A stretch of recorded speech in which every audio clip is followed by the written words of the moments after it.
আমি দুধ দিয়ে গোসল করছি বললো দীর্ঘদিন ধরে ঝামেলা চলে, শুধু আমার সংসারে অশান্তি এবং যেটু ভালো হইতে পারি না, শুধু ওই গ্যাঞ্জাম, খালি একটার পর একটা গ্যাঞ্জাম আমার সংসারে আলবোজাই রাখে হ্যার মায়। আরে এরপর আমি ওখানে ছিলাম, আমার এলাকায় একটু গ্যাঞ্জাম হয়েছে, তারপর মেডিকেল ছিলাম, ওখানে এনেছে আমার এখান দিয়ে সব কিছু বেচছে নিয়ে শ্বশুরবাড়ি ভাইয়া আমার খুব টর্চার করতে, বিভিন্ন রকমের গালাগালি ফৌজি করতে। তারপর আমার মায়ে স্ট্রোক করতে আমু দেখতে আইতে দেন না, এই তর্ক বিতর্ক বিভিন্ন রকমের বহাবহি এবং আমার মারিয়ে ফেলাইতেও চাইছে। এরপর ঘুমের চোখে আমার মারিয়ে ফেলাইতে চাইছে। তারপর আমি এইখানে আমি পরের দিনকার আমি রাগ হয়ে আইছি গ্যাঞ্জামের পরে।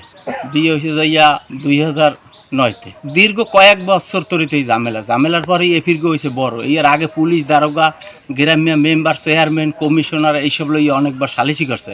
তারা লিখিতভাবে সালিশি করে না, খালি কইছে যে ভুল হয়েছে। কিন্তু ওই বলি হয়েছে, মাফ করিয়ে দিছি।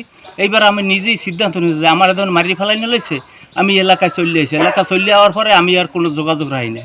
আমি মোবাইল এবং বাড়ির যা কিছু মালামাল আসলে সবই ওইখানে নিছি। নেওয়ার পরে আমার এখন নিঃস্ব করিয়ে আলাইছে। আমার বরফাতা বেচে টেচে ওইখানে যাই উঠছি। ওঠার পরে আমার সব কিছু ডিভোর্স হয়েছে যাইয়া এই মাসের 15 তারিখ ডিভোর্স। দুধ দিয়ে গোসল করছি সোমবার দিন। ছেলে মেয়ে 2 জন। ছেলে হয়েছে যাইয়া এই 15 বছর আর মেয়ে হয়েছে যাইয়া এই 8 বছর। মেয়ের বয়স 8।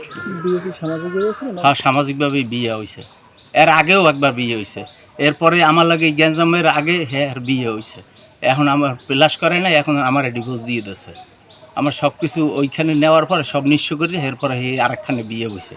বিয়ে হওয়ার পর আমি যে এখানে মামলা করছি বেরাকে আর ওই পরিষদে, তখন হইন্য দেয় কোর্টে ঝামেলা হইবে। ঝামেলার পরে তারা ডিভোর্স দিয়ে দিয়েছে, অল্পতে যাতে ফয়সালা হয়।